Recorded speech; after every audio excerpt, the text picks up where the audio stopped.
우리가 흔히 뉴스에서요, 지금 해운 관련 또는 뭐 일반 경제 뉴스에서 한결같이 무슨 얘기를 하고 있냐.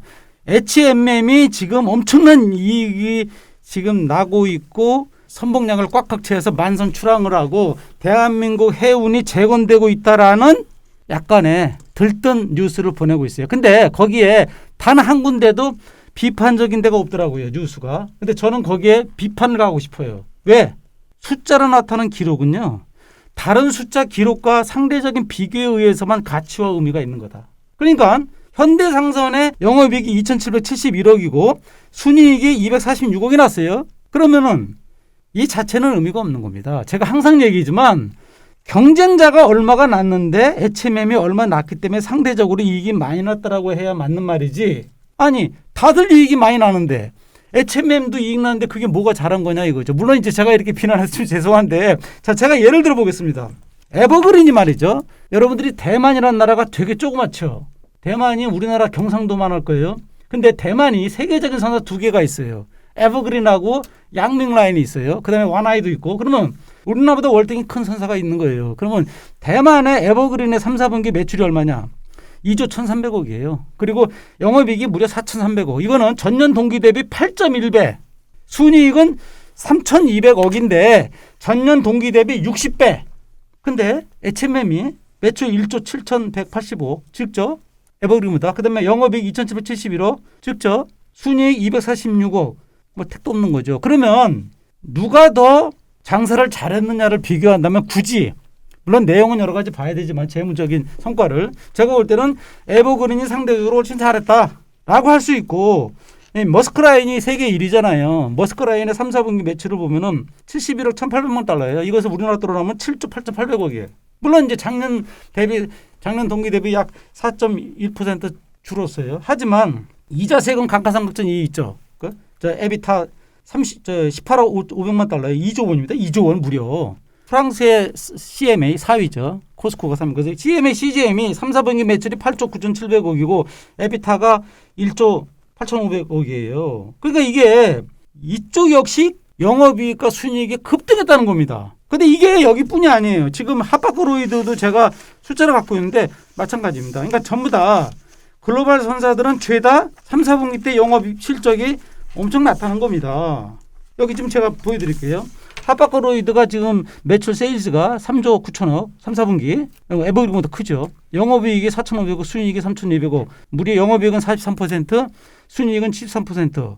이렇게 이제 올라갔고, 짚라인 같은 경우도 이제 이스라엘 선사인데 여기는 또 특이해요. 이스라엘 선사가 특이한 게 뭐냐면 매출이 20% 올라갔어요. 다른 데는 전부 다 약간 감소했는데 짚라인이 약간 매출이 늘어났고 영업이익이 4배 2,100억, 순이익은 2,788%. 그러니까 제가 지금 세계적인 선사들 글로벌 탑 뭐 한 6까지 이렇게 쭉 여러분들한테 보여드리면 어떤 현상이 났냐면 실적은 어마어마하다. 그러면 과연 HMM의 실적이 과연 그렇게 대단한 실적이냐면 아니라는 거예요. 떠들 수 없다는 거예요. 왜? 상대적으로 HMM이 순이익은 아주 적어요. 매출액 대비 이게 몇 %인지 아세요? 매출액이 2조 1,300억에 순이익이 246억이면 1%예요. 이걸 가지고 언론에서는 뭐 주가를 벌써 얘기를 하고, 그러니까 그것도 주가에 지금 이 HMM에 심각한 문제가 있어요. 뭐 제가 뭐 이런 얘기하면 뭐하지만 전환사채가 주식으로 전환되면서 쉽게 얘기하면 주가가 오를수록 그 증권사들의 수익이 늘어나는 이상한 원리가 생겼어요. 이 HMM에. 그래서 이제 HMM에서 그런 부분을 이제 유튜브에서 어떤 분들이 많이 하고 있는데, 그러니까 제가 항상 얘기지만은 남과 비교했을 때 가치가 있는 거다. 특히 HMM만이 독보적인 실장인 양 찬양하는 것은 맞지 않다. 저는 그건 맞지 않다는 거예요. 그거를. 왜냐하면 대부분이 커스트 세이빙 연료라든지 경영구조 혁신 거버넌스라든지 이런 것들을 많이 하고 하는 건데, 아직까지 HMM은 제가 볼 때 경영구조의 거버넌스의 혁신이 없었고 아직은 인력 구조조정도 없어요. 아직은 없기 때문에 이게 반짝 호황일 수 있다. 물론 이제 그동안에 워낙 장기간 연속 분기해가지고 적자 나기 때문에 이제 뭔가 턴어라운드 시점이라고 신호탄이라고 얘기를 해요. 물론 그건 이제 긍정적으로 얘기할 수 있는 건데, 쉽게 얘기하면 증권가에서 매출 대비 미미한 순이익인데도 불구하고 어닝 쇼크라는 말을 막 쏟아냈어요. 이거는 진짜요 막말입니다. 아니 1% 이익 난 게 어닝 쇼크다? 이거 전 세계에서 이러면 욕먹어요. 제가 볼 때는. 그래서 이런 부분들이 한국 해운의 재건 측면에서는 물론 약간 좋은 징조이긴 한데 너무 섣부르다.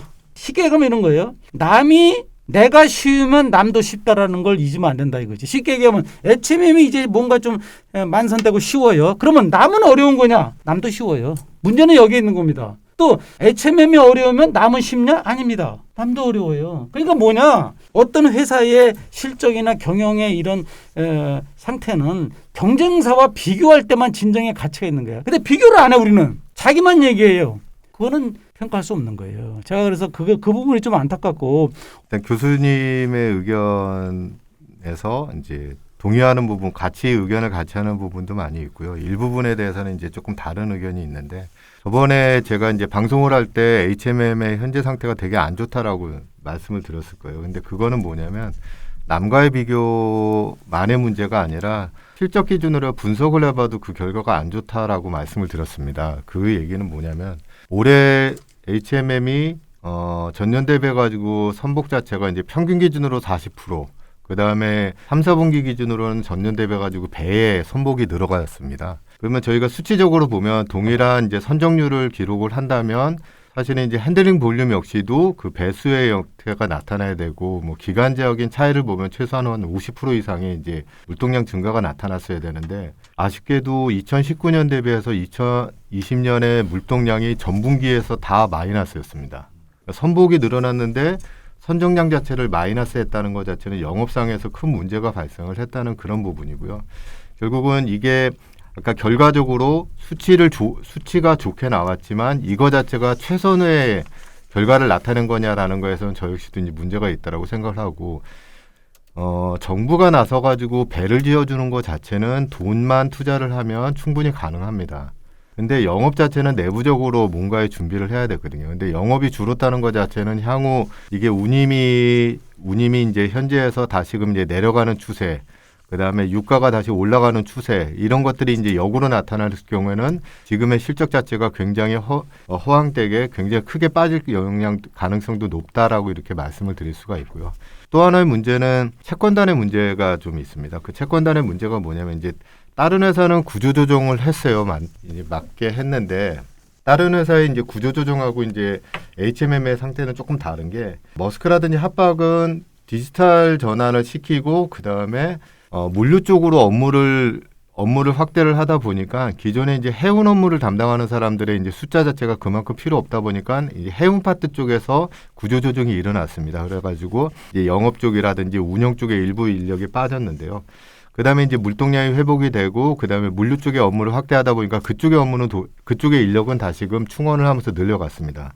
이와 반면에 HMM의 경우는 어떠냐면 전체적으로 인건비에 대해 가지고 채권단의 결제를 받는 그런 상황들이에요. 그러다 보면 선복 자체가 2배로 늘어나면 통상적인 기업의 경우에는 최소한 그 물동량이 늘어나기 몇 달 전에는 사람을 늘려서 트레이닝을 시키고 영업을 확대하는 그런 사전 준비 작업을 해야 되는데, HMM은 그런 사전 준비 작업을 할 수 있는 상황이 없었고 그거에 대해서 컨펌을 받지도 못했습니다. 그러다 보니까 인력 자체 증가율이 선복의 증가율을 따라가지 못했고, 결국 이런 문제점들이 결국 영업에서 이제 영업에서 하락하는 그런 결과를 가져오지 않았냐라고 생각을 하고요.